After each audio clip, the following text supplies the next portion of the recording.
Welcome to Singapore అందాలు.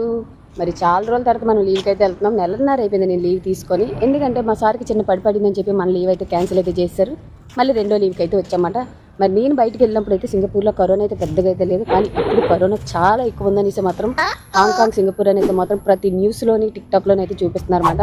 మరి అదే సింగపూర్లో చాలా మందికి తెలిసిన వాళ్ళు ఉండే ఉంటారు కాబట్టి, మరి అదే సింగపూర్లో మనం ఉన్నాం కాబట్టి, మరి ఇక్కడ కరోనా పరిస్థితులు ఎలాగ ఉన్నాయి అనేది, ఇక్కడ మరి జనాలు ఎంత భయపడుతున్నారో లేదు అనేది కూడా నేను వీడియో అయితే తీసి చూపిస్తాను. ఎందుకంటే ఇక్కడ వాళ్ళకి అంత భయం లేకపోయినా సరే మన వాళ్ళకి కొంచెం భయం ఉంటుందని నేను అనుకుంటున్నాను. నాకైతే చాలా భయంగా ఉంది, అందుకే మనం కొంచెం సేఫ్టీగా అయితే వచ్చామన్నమాట. ఇంకా మీ వాళ్ళు ఎవరైనా ఉంటే మాత్రం కొంచెం సేఫ్టీగా ఉండమని చెప్పండి. ఎందుకంటే మనకి ఇక్కడ ఏమైనా అయినా సరే ఎవరు చూసిన వాళ్ళు ఉండరు కాబట్టి. ఇంక ఇక్కడైతే మాత్రం మరి ఇదే కరోనా టైంలో మన వాళ్ళు ఎలా ఉన్నారనేది ప్రతి వీడియో తీసి చూపిస్తాను. మనమైతే మాత్రం చూడవలసిన మెయిన్ ఏంటంటే లిటిల్ ఇండియా. అక్కడే చాలా జనాలు ఎక్కువ ఉంటారన్నమాట. మరి ఈ ట్రైన్లో కూడా మరి ఎలాగ మాస్కులే పెట్టుకుంటున్నారా లేదా అనేది మనమైతే ఇప్పుడు చూడబోతున్నాం అన్నమాట. ఎందుకంటే ఒకప్పుడు కరోనా అయితే మాత్రం అల్లాడించేసింది, అందరికీ భయం కూడా అలాగే ఉండేది. నేను ఆ టైంలో ఇండియాలో ఉన్నానమాట.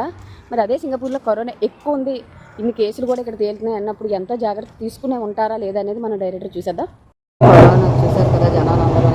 నేను ఫస్ట్ ఎక్కే ట్రైన్ అన్నమాట. ఇక్కడ ఈ ట్రైన్లో ఎక్కువగా జనాలు అయితే చాలా తక్కువ, లిటిల్ ఇండియా ట్రైన్లో అయితే చాలా ఎక్కువ ఉంటారన్నమాట. మరి ఈ సింగపూర్లో కరోనా ఎక్కువ ఉందని అందరూ న్యూస్లో చెప్తున్నారు. మరి ఇక్కడ జనాలు చూసారు కదా, పార్టీలు ఎలా ఉన్నాయి. వచ్చిందంటే కాళీయమ్మ దర్శనం చేసుకున్న తర్వాతే మిగతా కార్యక్రమాలు. మరి గుళ్ళో కూడా ఒక్కరు మనకు మాస్క్ పెట్టుకున్నట్టయితే కనబడలేదు. మా పిన్ని మా చెల్లి తెల్లవారు రావడమే జరిగింది. వాళ్ళు దర్శనం అయిన తర్వాత ప్రసాదం తీసుకొని మన కోసం అయితే అక్కడ వెయిట్ చేస్తున్నారన్నమాట. మళ్ళీ మనం ప్రసాదం కోసం లైన్ కట్టాం. ఎందుకంటే మా పిన్ని తీసుకున్న ప్రసాదం సాంబార్ రైస్. ఇప్పుడైతే మాత్రం హల్వా పంచుతున్నారన్నమాట. హల్వా ఆల్మోస్ట్ అయిపోవడం అయితే జరిగిందన్నమాట. ఇంక ఇక్కడ అయిపోయినా సరే మళ్ళీ జనాల కోసం ఏదో ఒక ప్రసాదం రెడీ చేసి తీసుకొచ్చి ఇక్కడైతే పంచి పెడుతూనే ఉంటారు. ఆపడం అయితే జరగదు. పాప వచ్చింది, నెలకు ఒకసారి వస్తాను. నెలకు 2 సెలవులు కదా, నెలకు 2 సెలవులు. ఇప్పుడు అది ఎలాగొచ్చింది అనేది మీకు చెప్తాం మా ఫుల్ వీడియోలో. సరే మన టీకామల్లో కూడా కరోనా పాటింపులు ఎలా ఉన్నాయో. ఇక్కడ ఒక్కరు మాస్క్ పెట్టలేదు, కూడా మనకి మాస్క్ పెట్టుకున్నట్టు కనబడలేదు. సింగపూర్లో కరోనా ఎక్కువ ఉండొచ్చు, కానీ ఇక్కడ జనాలు అయితే మాత్రం వస్తే రాని పోతే పోని అని చెప్పి తెగించేశారన్నమాట. మరి ఈ సెలవు టైంలో తెల్లవారుజామున ఎక్కడ తిరిగినా సరే మాక్సిమం జనాలందరూ 2 దాటిందంటే ఈ షెడ్ కింద వచ్చి ముచ్చట్లు పెట్టుకోవడమే.